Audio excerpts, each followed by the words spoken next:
Hello folks, Alex here. This is Alex Unabridged, and yes, it's the 1st of August, which means the month of trash is kicking off, and it's time for the GarbAugust Truth or Dare tag.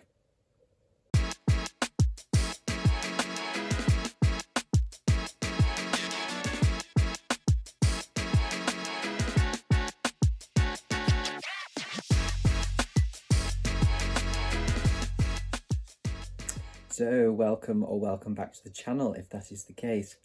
Yes, 1st of August. Happy GarbAugust everybody. Yes, I thought we'd kick off this wonderful month of trashiness with my response to Olly's GarbAugust Truth or Dare tag that he came up with specifically for this wonderful event of GarbAugust.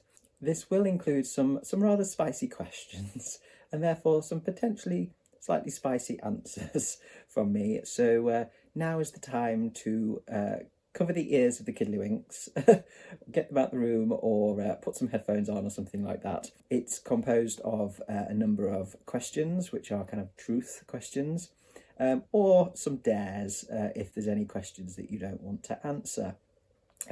I will answer all of the questions, and I might even do some of the dares too. Why not, eh? Let's go all in on this trashiness. So let's get straight into the truth questions then. So prompt number 1, how would you personally describe trashy books? I'll keep this brief because I've kind of spoken about this a little bit before in some of my other GarbAugust videos. But basically, for me, trashy means fun, just all out, unadulterated reading pleasure. I'm not looking for anything more complicated than something that just appeals to my kind of base emotions of, you know, kind of fear, excitement, action, all that kind of stuff. Possibly some stuff that's a little bit sexy, who knows? But yes, that kind of thing, basically, just stuff that isn't trying to say anything profound or give me anything to kind of, you know, consider and mull over for weeks and months to come. Just something that is all out fun. How I would identify it is kind of, you know, it's usually full of sex and or violence, often quite ridiculous in terms of plot, sensationalist, possibly not in the best taste lots of the time. It could be tropey as hell. Honestly, it's quite often a feeling that I get from something, whether it's a feeling from the cover or the description of something, or it's a feeling that I get once I've read something. You know, it might be that I can't identify it as trash until I've actually read it. But I'm kind of looking at, you know, tone and content and plot and all that kind of stuff. Okay, prompt number 2. What's the trashiest book you own? I don't have a huge amount of trashy books. I've got a few more now because I've been buying them up ready for GarbAugust since like February this year. But I think probably the trashiest ones that I own, I've got, in terms of paperback, probably something like The Executioner, Assault on Soho by Don Pendleton, for the men's adventure category. I bought this for the men's adventure bit, which starts this week. I will be probably starting this today, in fact.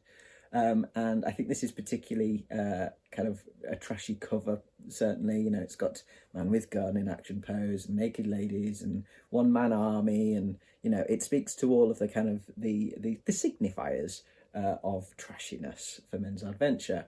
So I think that's probably the trashiest one I've got in paperback. In terms of Kindle books, I picked one up recently called Trashy Foreplay. That is category romance, spicy category romance. I think, yeah, that's probably going to be pretty trashy. And in terms of audiobooks, again, I don't own many trashy audiobooks at all. The most prominent one, I would say, is Riders by Jilly Cooper, who is a well-known author of wonderful trashy literature. Again, some more romance and kind of sensational stuff. So those are kind of the ones that I have from the different formats of trashiness. Okay, next prompt is what's the trashiest situation you've ever been in? I'm not going to tell you the trashiest situation that I've ever been in. Yeah, I don't think that's suitable for. There's a few probably that aren't that suitable for public consumption.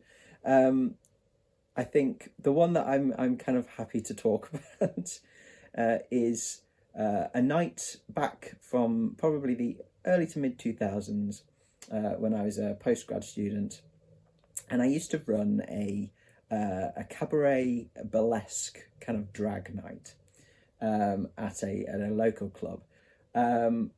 So yes, I ran this night.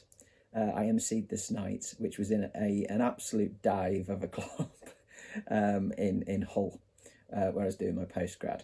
And as I say, it was burlesque, which I think of as quite a trashy performance form. Wonderful, I absolutely love it. But I think it's on the trashier side, or it certainly can be. And yes, I performed this particular night, and I performed a drag king striptease, which I think is a reasonably trashy thing. It was started off with me in kind of sort of detective kind of costume, and that was gradually stripped off to reveal fishnets and garter belt and corset and that kind of thing, but with big chunky leather boots, and I kept obviously the drag king makeup on this was before I transitioned, and the trilby and stuff, so it's kind of a little bit of a mishmash of styles, if you like. And I even made myself some special trousers that the sort you can just rip off, which I think is quite a trashy costume change. So yes, I performed that. I think, if I remember rightly, I performed it to the theme tune from Perry Mason, by Tony Hatch. I will link in the description to a YouTube video just of that soundtrack, in case you don't know what it is. But yes, it's campers knickers, and I think, yes, quite trashy. I ought to say this was a comedy striptease, not a sexy striptease. Yeah, I don't think I could have gotten away with the sexy striptease. But yes, it was done for comedy effect. Then, after the night had finished, after some wonderfully trashy performances, more traditional burlesque and both drag king and queen performances, and some other kind of slightly bizarre, risque cabaret acts, a friend and I were riding high on the waves of adrenaline from a good night, a successful night at the club. So we decided to go into Hull, into the city centre, and continue our revelries. And so we ended up at a casino to start with. Don't think Vegas. We're talking Hull here. Brits amongst you will kind of know what I'm talking about in terms of the reputation that Hull has. I love Hull. I've not got nothing against Hull at all. I spent 8 years of my life in Hull, and I love it. It's a great city. But it does have a reputation. It is a little bit, or it was certainly when I was there, a little bit forgotten. It's a bit down and dirty, shall we say? And so yes, the casino was very much like that. It was kind of one big room, and a few roulette tables and poker and bits like that. But it was quite a dive. It was very dark. Some less than salubrious characters in there, and you could get all you can eat Chinese buffet for £5 in a room in the back. So yes, not the glitz and glamour that you might think of when you say casino.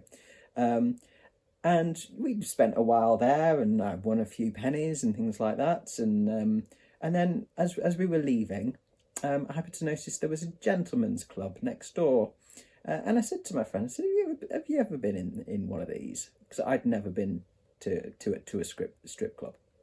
And I was, kind of curious about what they were actually like inside. And, kind of my opinions of them, or my, kind of knowledge of them from sort of, pop culture and things like that, was limited at best. And she said, oh yeah, they can be quite fun. Come on, we're going. So we went to the strip club. which was kind of what I'd expected. I think a lot of it. It was a little bit kind of sticky floors, probably other sticky things as well. But yeah, sticky floors, very cheap drinks, but really big, quite imposing bouncers, and some very lovely ladies, I have to say. So yes, we got a table, had some more drinks, and watched the entertainment for a little bit. And for the most part, it was it was fine, but it wasn't necessarily my bag. Until one particular performer took to the stage, and both me and my friend were rather enamoured, I have to say, at this particular lady. Yes, it was quite eye-opening. And once she'd finished her set, her time on the pole, she made a beeline for our table. I think she probably must have seen us enjoying the performance, and so she came and sat with us, and kind of my heart kind of sank a little bit. I was like, please don't ask me if I want a private dance, because I'd feel impolite saying no. But that's too much. That's too much for me. Yeah, I wouldn't have necessarily wanted to get into that. But no, she sat down. She was chatting to us. Obviously, kind of leading into asking, I think, if we wanted a private dance. But then she says, "I know you two from somewhere, don't I?" We were thinking, "Oh God, where?" And she said, "Yeah, you both go to the university, don't you? You both teach at the university." And we both were. I was a master's student who was doing some teaching in gender studies, and my friend was a PhD student in social sciences, also teaching. It turns out she was also a student, an undergraduate student, and she was, working at the club to put herself through university. And that was when the night took an unexpected turn, and quite quickly the conversation moved away from slightly more suggestive things and leading into this invitation to a private dance to a reasonably in-depth discussion of post-colonial feminist theory. Not what you expect when you go to a strip club. So yes, I don't know whether that makes it less trashy, more trashy. Does it come full circle round and become trashy? I mean, I remember I had my fishnets still on underneath my suit, so I don't know whether that then kind of balances out the, feminist politics discussion. Who knows? I'll leave it up to you to decide. So yes, quite a trashy night, but with a decidedly untrashy end and twist to it for me. So yes, so that's one of that's the trashiest situation I think I can talk about as part of this this tag. Okay, moving on. Have you ever read a book so spicy that you cease to be the master of your domain? Or which book has the best smut scene you've ever read? Okay, well, first off, Olly, I do feel like that the first part of this question is a little bit of a trick question, isn't it, love? Because if you say I don't want to answer that, it's almost like guilt by omission. So I will answer it. I will say I wouldn't quite put it like that, but there are definitely spicy writings that I've read that have got the motor revving somewhat, I have to say. Yes, I think there's been probably when I was much younger, more so, sort of scenes and books that were quite a knockout, shall we say. In terms of the other part of the question, which book has the best smut scene? I don't think certainly not any of the books I've kind of read recently would go into would qualify for that. I think probably something by Pat Califia that I would have read back in my 20s. And there was a book which it's a self-published book, a very small book of short stories, which kind of ran the gamut of trans and queer identities and bodies and sex and all that kind of stuff. I think I picked up at a Pride event at some stage, and I don't still have it. And it was various authors, but that was an eye opener. That was very, very, very good, shall we say? Largely because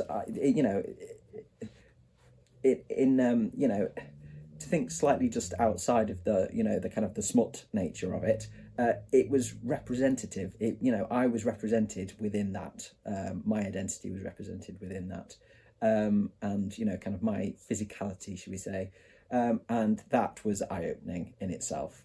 So I think that was probably the best one. It was short erotic stories, basically, but I don't still have it. I can't remember the title of it, unfortunately, and I doubt you can get it these days. Because, as I say, it was self-published, and I think it was probably done on a very kind of low-budget, kind of almost zine-like kind of production. Okay, next. Have you ever given or received a trashy book as a gift? If so, what was the book and your or their reaction? Oh yeah, I've definitely given and received trashy books as gifts several times over the years, I should think. The most recent gift I got was from my sister, which was The Cabin in the Woods, so a novelisation of the film, the horror film. But she's bought me several kind of trashy bits and pieces over the years. And as a teenager, I remember getting some like tie-ins to things like Red Dwarf, some of the tie-in books. I used to love Red Dwarf, which was a British comedy series from the 80s and 90s. There were some really good tie-ins to that, like Infinity Welcomes Careful Drivers and Better Than Life. There was a few, and I remember getting some of those as gifts, and Point Horrors as well. I got some of those as gifts when I was a kid. In terms of giving gifts, giving trashy books, yeah, I've done that. I've given some trashy stuff to my sister as well, because she loves her trash. She loves her. Particularly her trashy movies, but she does love her trashy books as well. I'm pretty sure I've probably given her some of the Sucky Stackhouse novels, which I would consider trashy. Yeah, she's a bit of a trash goblin, my sister. She loves her Jane Austen and stuff like that as well. But yeah, she does like some particularly redonkulous things.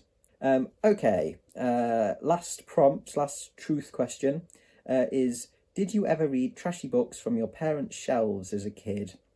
Oh, yeah. My mum was a bit of a writer, and entered, quite a few writing competitions, things like that, when I was probably a teenager, a young teenager. And she won a few prizes, but she won one of the ones that she won at some stage was like a humongous collection of Mills and Boons. Probably like at least 50, probably more than that. It wasn't a romance, writing competition at all. She that wasn't her. Wasn't what she wrote. But it, for whatever reason, that was the prize or one of the prizes.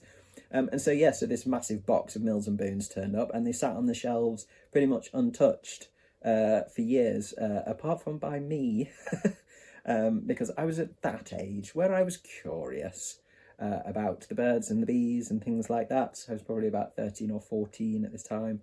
And so I, snuck a few Mills and Boons off the shelves to have a little look through and see if there was anything educational in them. I also read my mum's copy of Lady Chatterley's Lover, because again I'd heard some stuff about that. And was curious to find out what the fuss was about. And I didn't read the whole book, but I certainly flicked through to find the interesting bits of Lolita, because again I'd heard things about that. So yes, I definitely read quite a bit off my parents' shelves. Okay, so that's all the truths then. So what about the dares? I will do some of the dares. There is one dare that I'm not doing, and I'll come to that in a second. So the first one is show your favourite book with a spicy cover. I'm going to pick an art book for this, and it's one that I showed in a previous GarbAugust video recently, and it is this one. I think this is probably the spiciest cover that I own, and this is Burlesque and the Art of the Tease by Dieter Von Teese, and this is a dual spice cover. Because we've got this lovely version on this side, and then we flip it, and we have Fetish and the Art of the Tease. And I think that particularly is that's quite a spicy cover. There's probably spicier out there, but in terms of what I own, I think that's probably the spiciest that I own. So yes, Fetish and the Art of the Tease, and Burlesque and the Art of the Tease. Cracking book, this lovely book. Okay, next up. Read out loud a trashy, spicy paragraph. No. No. I'm quite happy to talk about vintage smut. I'm quite happy to talk about, smutty books, spicy books, and I'm happy to admit that I enjoy spicy books. But I am not going to read a spicy paragraph. I think I would go on like full beetroot mode. And yeah, no, it's just no. It's a step too far for me. Plus, I had a quick look through some of my books, thinking, I'm sure I can find something, kind of mild enough that I could that I could read out. No, I can't. There's no. So yes, I'm going to move swiftly on from that one, and that's the only one I'm going to wimp out on. So the next one is show a book you own but you wouldn't read in public. I don't have many of these at all, because most of the stuff that I would be embarrassed to read in public, if they were physical books, are on my Kindle as ebooks instead. Isn't that the beauty of a Kindle? You can read whatever the hell you want and nobody knows. Unless there's somebody being nosy and peering over your shoulder on the bus whilst you're reading a particularly spicy paragraph or something. But no, generally, with the Kindle, don't have to worry about that. But the one that I do have, that I bought for GarbAugust this year, which I probably wouldn't read in public transport, is The Happy Hooker. My own story, Javiera Hollander. So yes, I don't think I'd really want random strangers just, kind of catching a glimpse of me reading that on public transport. So yeah, I think that's probably the only one that I own that I just really wouldn't want anybody knowing about. And then the final dare is show a clip or link to a clip from your first BookTube video. I will put a link in the description. It's still quite recent, really, in the grand scheme of things, because I only started the channel back in January this year. So it's my newbie tag. That was my first ever BookTube video. So yes, if I don't think that much has changed necessarily. I'm still relatively new to this whole BookTube thing. So yes, have a watch if you fancy it. But that is it. That is all the truths and the dares.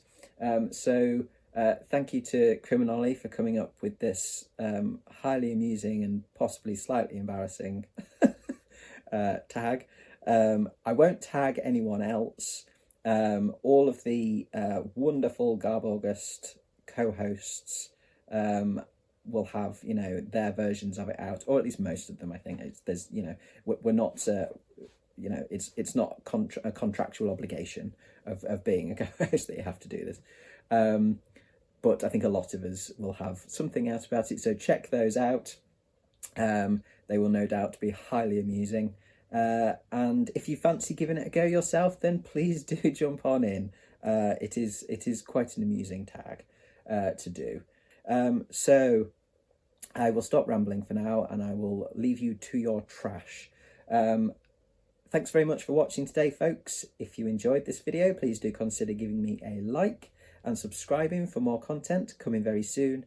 But from me, for now, stay trashy.